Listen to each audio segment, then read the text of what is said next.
नमस्ते। एक शानदार वर्चुअल लैब में आप सभी का बहुत बहुत स्वागत है। आज हम मिलकर कुछ कमाल के एक्सपेरिमेंट्स करने वाले हैं और वो भी बिल्कुल सेफ तरीके से। हम एसिड्स, बेसिस और कुछ ऐसे जादुई इंडिकेटर्स के बारे में जानेंगे जो रंग बदलकर हमसे बात करते हैं। तो चलिए अपने वर्चुअल सेफ्टी गॉगल्स पहन लेते हैं और इस मजेदार सफर को शुरू करते हैं। तो चलिए सीधा मुद्दे पर आते हैं। एक बहुत ही दिलचस्प सवाल है, अगर हम लैब के अनजाने केमिकल्स को चख नहीं सकते तो आखिर पता कैसे चलेगा कि वो असल में हैं क्या? जाहिर है, हर चीज को टेस्ट करना तो बिल्कुल भी सेफ नहीं है ना? तो फिर साइंटिस्ट्स इस पहेली को कैसे सुलझाते हैं? इस पहेली को सुलझाने से पहले जरा कुछ बेसिक्स क्लियर कर लेते हैं। घरों में नींबू पानी या सिरका तो हम सब इस्तेमाल करते हैं। इनका स्वाद इतना खट्टा क्यों होता है? वो इसलिए क्योंकि इनमें नेचुरल एसिड्स छुपे होते हैं। असल में ये जो शब्द है ना एसिड, ये लैटिन भाषा के एक शब्द एसिरे से लिया गया है और एसिरे का मतलब ही होता है खट्टा। तो आसान भाषा में समझें तो जो खट्टा है उसमें कहीं ना कहीं एसिड मौजूद है। अब हर चीज तो खट्टी नहीं होती। अगर एसिड्स खट्टे हैं तो बेसिस की कहानी बिल्कुल अलग है। बेकिंग सोडा या नहाने का साबुन ही ले लीजिए, अगर इन्हें छुआ जाए तो ये एकदम चिकनी या कह सकते हैं कि सोपी महसूस होते हैं और इनका स्वाद एकदम कड़वा। यही सबसे बड़ा फर्क है एक खट्टे एसिड और एक चिकने कड़वे बेस के बीच। पर रुकिए, यहाँ एक बहुत ही जरूरी बात, लैब सेफ्टी सबसे ऊपर है। कभी भी किसी भी अनजाने केमिकल को चखने या छूने की गलती नहीं करनी चाहिए। कुछ केमिकल्स हमारी स्किन के लिए काफी खतरनाक हो सकते हैं, तो खुद को सुरक्षित रखने के लिए केमिस्ट्री लैब का ये रूल हमेशा याद रखना है, नो टेस्टिंग, नो टचिंग। अच्छा, तो सबसे अहम बात यह है कि अगर सब कुछ चखा नहीं जा सकता और हर चीज एसिड या बेस नहीं होती, तो फिर बीच का रास्ता क्या है? कुछ सॉल्यूशंस ऐसे भी होते हैं जो न तो एसिडिक होते हैं और न ही बेसिक। इन्हें हम न्यूट्रल सॉल्यूशंस कहते हैं।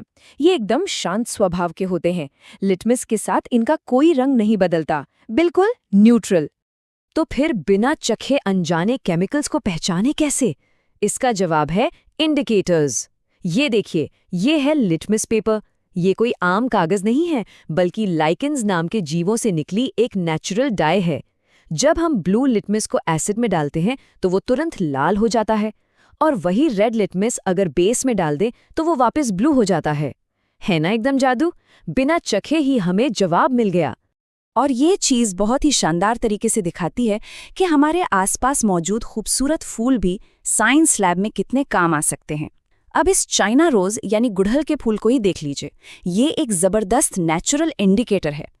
एसिडिक सॉल्यूशंस में जाते ही इसका रंग ब्राइट मैजेंटा या गहरा गुलाबी हो जाता है और बेसिक सॉल्यूशंस में ये बिल्कुल हरा हो जाता है। हैरतअंगेज है ना? चलिए अब इस वर्चुअल लैब में हम सब मिलकर एक मजेदार एक्टिविटी करते हैं।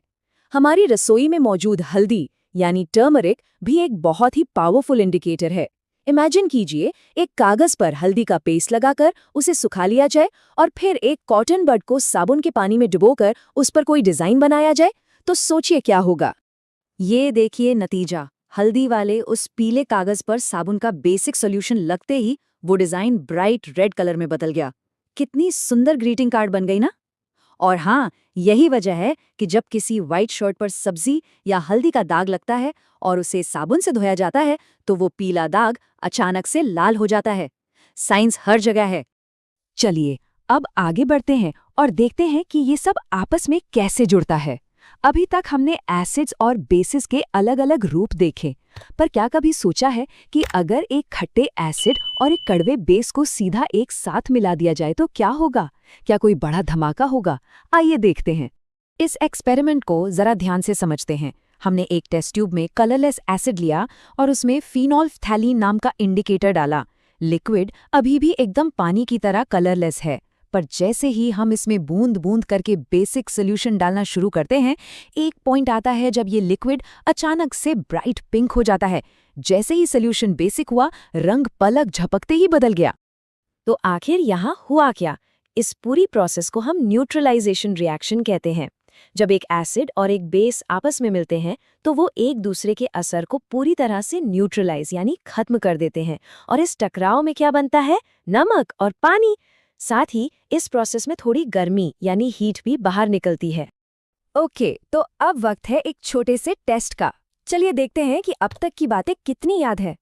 ये रहा हमारा वर्चुअल लैब पॉप क्विज। जल्दी से सोचकर बताइए, जब चाइना रोज इंडिकेटर को किसी एसिडिक सॉल्यूशन में डाला जाता है तो उसका रंग कैसा हो जाता है? जरा दिमाग पर जोर डालिए। और सही जवाब है डार्क पिंक यानी मजेंटा। जिन्होंने भी इस ब्राइट कलर के बारे में सोचा था वो बिल्कुल सही है। बहुत बढ़िया। यही तो चाइना रोज का वो असली जादू है जो हमें एसिड्स की तुरंत पहचान करा देता है। अब इस नॉलेज को जरा रियल वर्ल्ड में अप्लाई करके देखते हैं। एक और बहुत ही प्रैक्टिकल सवाल, जब हमें इंडाइजेशन या पेट में एसिडिटी की वजह से जलन होती है तो हम मिल्क ऑफ मैग्नीशिया जैसी बेसिक एंटासिड दवा क्यों लेते हैं? इसके पीछे की केमिस्ट्री क्या हो सकती है? इसका जवाब पूरी तरह से साइंटिफिक है। उस दवा में मौजूद बेसिक मैग्नीशियम हाइड्रोक्साइड हमारे पेट में मौजूद उस एक्स्ट्रा और दर्द देने वाले हाइड्रोक्लोरिक एसिड को न्यूट्रलाइज कर देता है। आसान शब्दों में, एक बेस शरीर के अंदर जाकर एसिड के असर को पूरी तरह काट देता है और हमें राहत मिल जाती है। अब यहाँ जो सबसे दिलचस्प बात है वो ये है कि ये एक तरह की परफेक्ट चीट शीट है। इस एक टेबल में हमने सभी नेचुरल इंडिकेटर्स और उनके कलर चेंजेस को समराइज कर दिया है। लिटमस, हल्दी और चाइना रोज। कौन सा इंडिकेटर एसिड में कैसा रंग दिखाता है और बेस में कैसा? इस छोटी सी टेबल की मदद से इस पूरे टॉपिक को याद रखना सच में बहुत आसान हो जाता है। आज के इस दिलचस्प सफर को खत्म करने से पहले एक ऐसा सवाल जो सच में सोचने पर मजबूर कर देगा। हम जानते हैं कि शरीर का हर एक सेल डीऑक्सीराइबोन्यूक्लिक एसिड यानी डीएनए से बना है। तो क्या इसका मतलब ये है कि हमारी जिंदगी का पूरा ब्लूप्रिंट ही एक एसिड पर टिका हुआ है? सोचिएगा जरूर और ह्यूमन बायोलॉजी और केमिस्ट्री के इस अनोखे कनेक्शन को ऐसे ही एक्सप्लोर करते रहिएगा।